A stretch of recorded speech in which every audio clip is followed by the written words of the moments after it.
My name is Teano Kardula. I am a graphic designer, activist, feminist, and I'm co-founder of TIHE, a new association NGO for Aromanian culture in North Macedonia. I was born and raised in Skopje, but I spent a lot of my time in Kruševo, where I got close with my own Aromanian heritage. Amazing. Okay, so thank you for being here, firstly. Thank you for inviting me. The first questions are specifically about languages. So the first thing we want to know is, which languages have you learned throughout your life and why? If there is a why. So I speak 6 languages. Aromanian is my mother language, but I would add Macedonian as well because it's an official language and I feel it to an extent as a mother language as well. I also speak fluently English, Serbian, and a high level of Spanish and Greek as well. I learned English, it's okay. It makes sense that we all speak English nowadays. I studied Spanish because I wanted to have like a new language, and it was great for me since it's from the Latin group of languages and it was easy to learn. And I studied Greek because I have family there, I have relatives. I studied in Greece as well. I studied in English, but I got very close with the Greek culture, so that's why. Amazing, thank you. And how would you introduce yourself in Aromanian? Mine este Teano Kardula, am 17 de ani, născută și faptă Skopje, m-a crescută tută Bana și Kruševo. Perfect. Okay, what happens in your brain when you switch between languages? To be honest, I haven't thought about it because it happens naturally, but I think the struggle comes when it comes to emotions or something that, let's say, deep thought. It always comes for me to speak in Aromanian, but yeah, that's the point when I understand that there is a glitch in my brain happening when I'm bilingual. But in general, I have never thought of the whole process except when it comes to emotions. Okay. And you can write the next answer down as well. The question is, what is for you the most beautiful word in Aromanian? Yeah, I would say it's in every language. It's love. In Aromanian, it's vrere. And the same question, but the other way around. What for you is the ugliest word, or a word that you really dislike in Aromanian? I wouldn't say there is an ugly word in any language. There might be words that are harder to pronounce or doesn't sound that good, but I wouldn't say that there is an ugly word. And is there an Aromanian word that you know that does not exist in other languages? I'm thinking of tahina, even though it means morning, but the origin of the word, I haven't found it in any other language, neither Latin, Romanian, or Greek, which is the languages Aromanian is influenced by. So I would say tahina. Okay. Could you write it as well for us?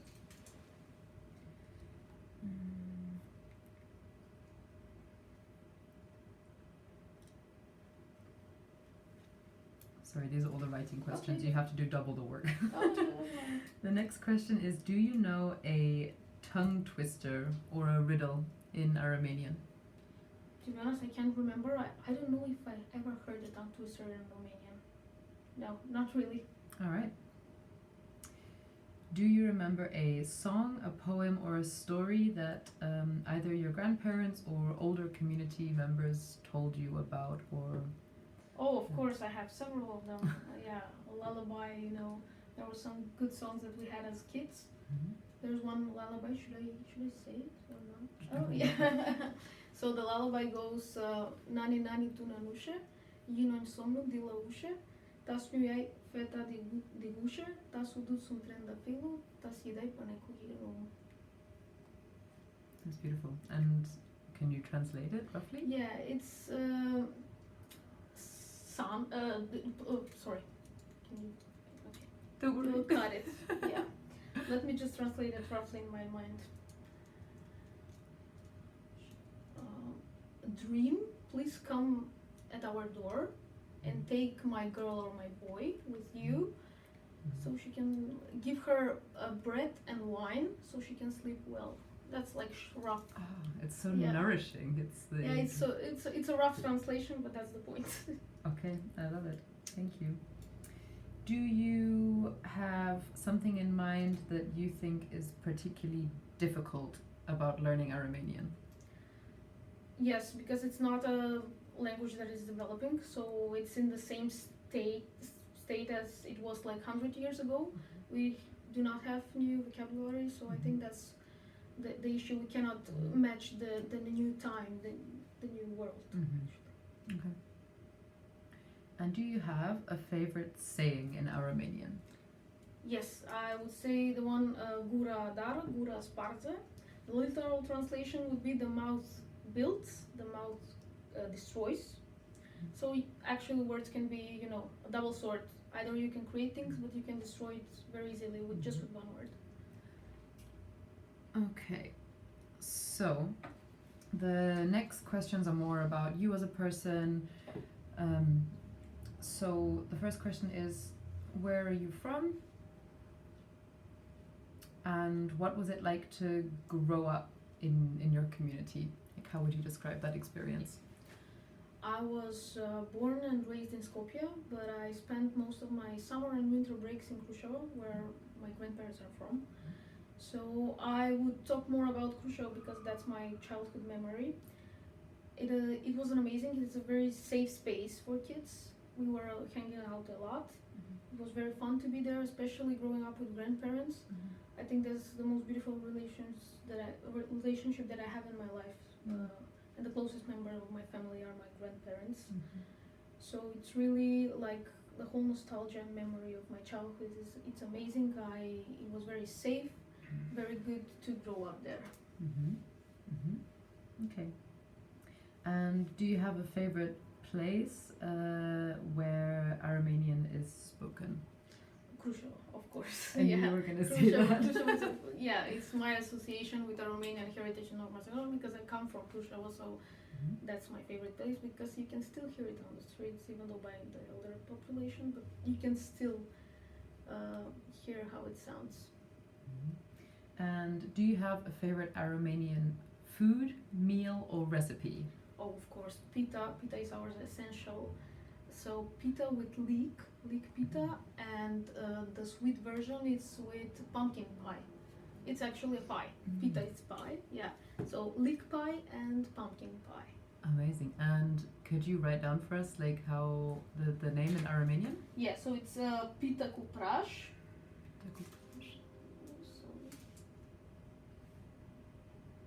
Pita cu praș, it's a leek pie, and pita cu curcubeta,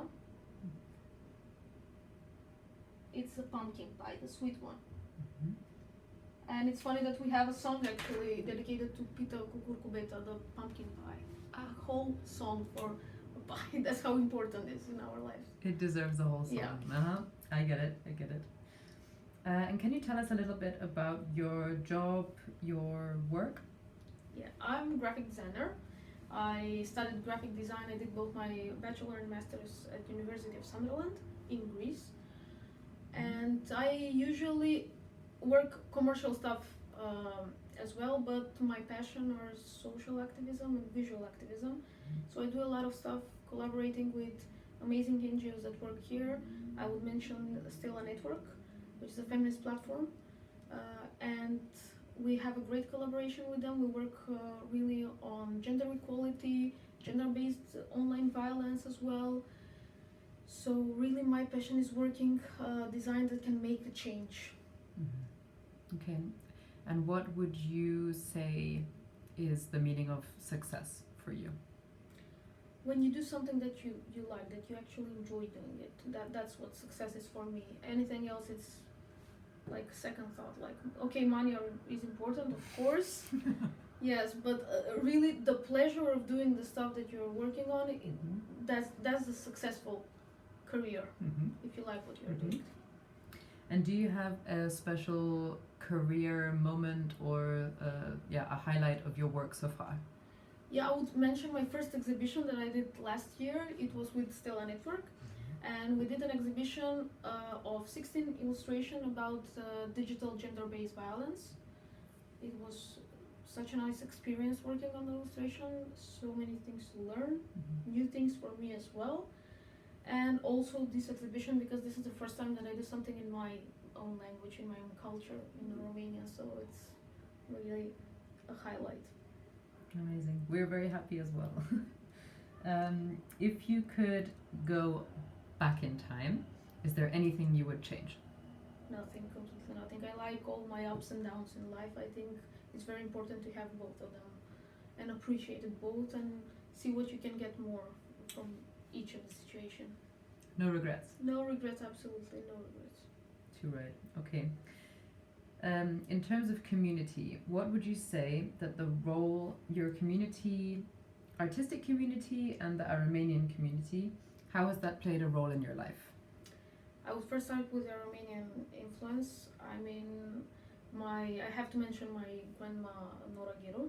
She was one of the first after the independence of Macedonia that she had her own NGO for Romanian culture. She did a lot of stuff in her time, and my connection to Romanian heritage was through my grandparents, especially through her, and it really changed my life, I would say, because that's a whole new world in my mind, and a very different one, and it's always inspired. I always find inspiration in it, and now that I founded an NGO just for this, it's like having the peak of my Romanian heritages that I'm trying to do to make a change for my community. Mm-hmm. And about the artistic one, well, I have to mention again my family member, my father, because he's my biggest inspiration, even though we're completely different when it comes to styles and approach in design.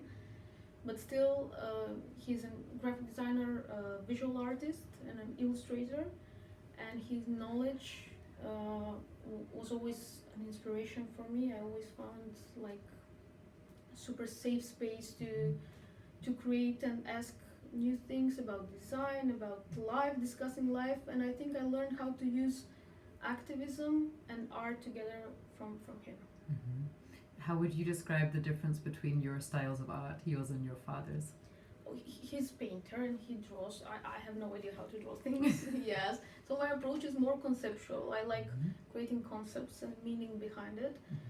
He's maybe more straightforward. He knows how to use symbolism, but I think that's my kind of approach, like more symbolic approach, and I always tend to have like a symbolic meaning behind everything that I do.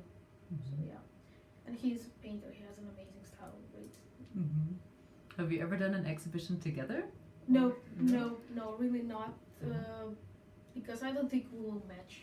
I don't know how we can manage that. It's different vibes. It's different energies. Yeah, very different. And I don't know how we will work good together because, okay, I think I'm very like my father when it comes to work. So when you have two worlds that clash each other, it can be tricky to collaborate with. Mm-hmm. Yeah, we always had that Uh-huh. issue when it comes to art. I mean, we always communicate. He always asked me for an advice. I did the same. Mm-hmm.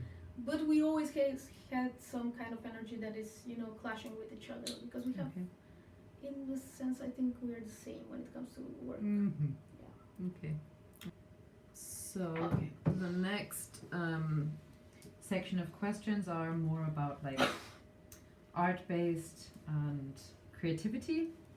So the first question is, and could you also write their names down? Of On course. you can use the new post-it. Who are three of your artistic heroes and role models?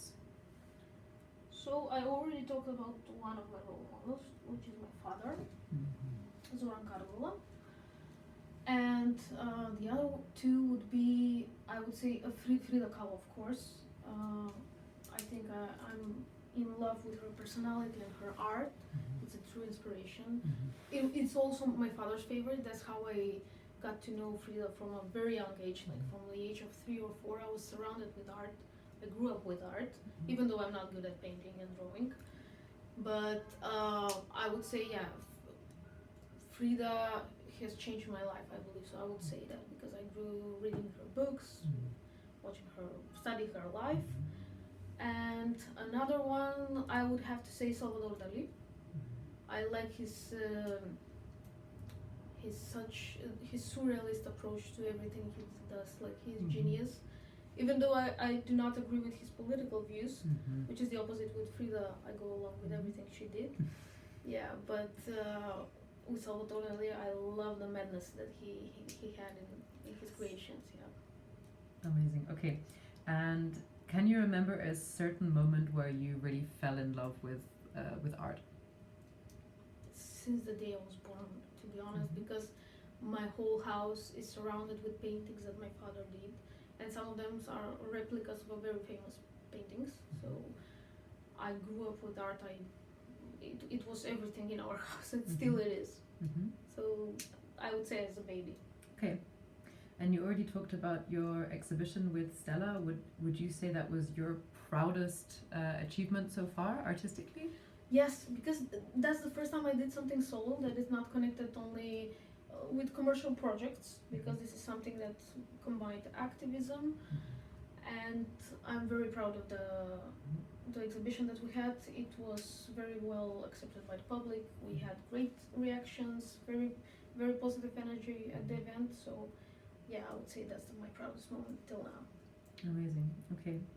And if you can think about like a handful of pieces that you've made, of designs that you've made, do you have like specific favorites that you would say are maybe your best or the most representative of you? And Yeah. So I usually do not do artwork. I wouldn't categorize my work as an artwork. But my social activism posters is the way that I use it as my media to communicate my opinion and stuff. And every new that I create, I think the recent one is my favorite one. So for this case, it would be the 8th of March protests campaign.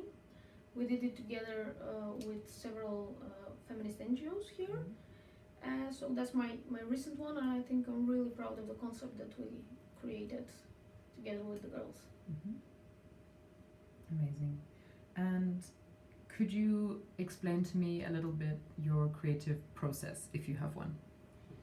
My creative process is really, I always try to find something symbolic in everything that I have opinion on.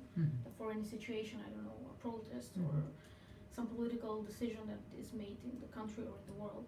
So I would say I'm just trying to find a symbolic and easy way to communicate with the larger public. So I don't want it to be like mysterious piece of work. I want it to be a straightforward one, but still has a symbolic representation of what I have to say about it. All right. And what inspired you to create art in or inspired by Aromanian? Really, this is my first thing that I do for Aromanian culture. So it was really a bit of a challenge for me. I liked it very much, but it was a challenge because I didn't know where to start.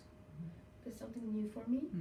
But I really liked it. That's why I decided to go with the roots. That's the first thing. So I decided to go with the first thing that came up to my mind. That's my roots, and telling the story of Aromanian people, especially from Aromanian people from Khrushchev. So that was my point, and I hope I will do many new stuff in Aromanian as well. And can you tell us the title of your artwork in Aromanian that is hanging next door? It's called Roots, Arãdãtsinj, and it showcases the story, the nomadic kind of life that Aromanian had in the past, and their migration from Moscopole to Khrushchev. So it's telling the story of how my great parents came in North Macedonia. Okay, thank you. Do you have a way to describe your style? Do you think you have a style? And how has it changed in terms of your design? People say that I have a style, but I really try to do something new each time I have a new project. But in general, it's always a more minimalist approach, because it's something that I wanted to, as I said, I want to communicate straightforward with the public, so people can notice it quickly and they don't have to spend a lot of time thinking about it. It should be the message straightforward to them, and I would say minimalist and symbolic style in general. Okay. And do you have like a prediction of where you think your design work is headed in the next years? I've never thought about it, to be honest. Living in the present, always. Never thought about it. I think I try not to think about the future that much. I just go with the moment and go with the flow. Okay. And apart from today working with Rise Up and doing this exhibition in Skopje, are there any upcoming things that you're super excited about? We are waiting for a project to be approved with TIHE. That's a good thing. I hope we can get it, and it will be an amazing thing to do. It's a storytelling project. You'll hear more about it. I hope so. And now I'm taking a bit of a summer break so I can have a creative rest this period. Yes, and I want to do something more with TIHE, just to create, let's say, a merch for a way for people to support us. But let's see how it goes. Okay, nice. And maybe a bit more of a philosophical question. How do you think that language and art are interconnected? Oh, they're super connected. Yeah, they cannot exist one without another one. So when you can feel the art, but you need the words to describe it. So it always is super connected, and I think are inseparable for sure. Okay, so the last section of questions is more about society and community. Okay. And these can also be slightly shorter answers if you like, but however much you want to talk or share. Okay. The first question is... Sorry, can you give me 1 minute? Yeah, take your time. No rush.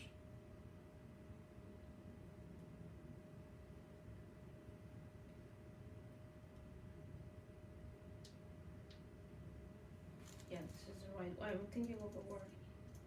Stingy. Yeah, I need the stingy. That's our stereotype about the Romanians. Yeah. What do people stereotypically associate with Aromanians or the Aromanian community, and how much of that is true? They always associate it with being stingy, being cheap people in general, which is completely untrue, but it comes from a historical development of Aromanians. I would say they used to be better educated than the rest of the community, especially during the Ottoman Empire, because they always appreciated education, and they were hardworking people and had successful careers, even though it was like under the Ottoman rule. And I think that's why people think of them like as a stingy person, because they always knew how to manage money and always used to have, let's say, more to compare to the rest of the population. So I think that's why people associate it, but I don't find it as true at all. Maybe it's a very personal individual kind of stuff, if someone is that kind of person. And what do you wish that people would be more aware of in general when it comes to Aromanian? That I want people to know more about our culture, because I think that none of our other ethnic groups know enough of Aromanian culture. I have still friends that ask me question about it. They have no idea where are we coming from, what's our traditions, what's our language, how it sounds like. So in general, getting to know us, that would be my ideal goal, and that's the mission with TIHE that we have, to get to know Aromanians better.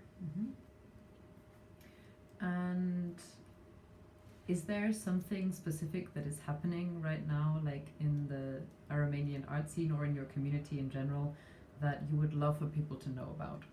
Or a specific person, an artist? Who would you want to tell the world about if you could? To be honest, I don't think we have any art scene as Aromanians. We have some individuals that work, but we don't have that kind of a community, which is missing for Aromanian culture. So I could not think of anything right now, to be honest. And what are some of the biggest challenges that the Aromanian community is facing right now? I thought of something for the previous question. Can I do it? Yeah, of course. My father did like. About my father, I sound very. No, it it's sounds fine, very it's fine. bad. But Don't worry at all. It's all good. No worries. so So you, like you thought about something yeah. for the previous question? Yeah. Can we redo the previous question? Okay, no problem. I'm just gonna ask if I can pull this door closed. Is it okay if I'm not gonna close the door? I will just lean it on and that's okay. Okay, so Let me check. I have to. Let me check the name of the DJ. yes, that's what we want. We want more Yeah. different media formats. Different This is media. Yeah. Art is art. Let me check his name. Mm-hmm. That I found recently. And also my father did 120 illustration of Aromanian people. The portraits, right? The portraits, so good. yeah. Pascal Jr. Okay, I have. Okay. So the question is, what people or artists do you think deserve a spotlight and you would like people to know about right now? Like a few days ago, I came across a content like a Romanian music in a certain disco in Europe, in a nightclub. It was done by Pascal Jr. I think he's a Romanian DJ, and it sounded amazing. And I'm really looking forward to have like a whole album, or I have no idea, have him in Macedonia as a guest. I hope so soon. Fingers crossed. Can you write his name down for us as well, so we can track him down on Instagram? So I already asked about what you wish people would be more aware of when it comes to Aromanian, but do you think you could tell us some of the biggest challenges for the Aromanian community at the moment? Of course, it's the language. I think we are struggling, especially in North Macedonia. We have, like on the last census, we have around 10,000, roughly 10,000 people that declare themselves as Aromanians, but only 3,000, so around 30% of them said that Aromanian language is their mother language. Mm-hmm. That's a huge gap, like 60%, 70% gap, and good. Let me do. It's 60%. Yeah. I'll redo the answer. Of? If they have, no. Only 30%. Okay, I messed up the math. Don't worry. I'm gonna be really I'm gonna be so unhelpful. I will just answer it from the beginning. Okay. I'll ask the question again. Okay. What? It's okay. I'm also so unhelpful. What are some of the biggest challenges that the Aromanian community is facing right now? So for North Macedonia, I would say it's the language, because in the recent census that we had in 2021, around 10,000 people declared themselves as Aromanians, but only 3,000 of them mentioned that Aromanian is their mother language. So we have a huge gap. And 30% they are not like fluent speakers. They just remember it. It's from their memory when they spoke with their grandparents. So I think the language, it's a struggle, because it's a language that only is passed by our parents and grandparents. So it's a family language. So it depends on oral communication and oral history. So I would say the language is like the most important thing we need to focus on right now.